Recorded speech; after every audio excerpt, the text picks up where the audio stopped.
Eu empecé a falar galego, cando aprendín a falar, non? A miña nai e o meu pai sempre falaron galego na casa, e eu non son moi consciente de cando pasou, pero sí que é certo que ao entrar na escola, un pouco ao ver que toda a xente do meu redor non falaba a mesma lingua ca min, eu pois empecé a falar castelán cas persoas que me rodeaban, non? Iso incluía tamén, pois a parte da miña familia, na casa non, na casa seguía falando galego, ca miña nai, co meu pai, cos meus irmáns, pero sí que é certo que pois, na escola, no instituto e mesmo no primeiro ano de universidade, pois eu falaba castelán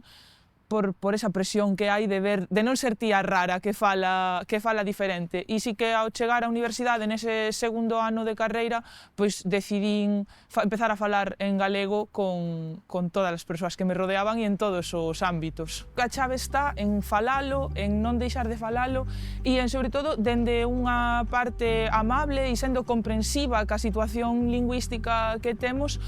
non deixar que pasen por enriba dos nosos dereitos lingüísticos e exixir, pois, sempre que se poida que falen contigo na túa lingua, poder ser atendido e entendida en galego e con todas as persoas mozas que nos rodean, pois, iso, non renunciar ao noso idioma, que eu teño constatado moitas veces que empezas a falar ti en galego nun ambiente que igual está sendo castelán falante e a xente muda de idioma.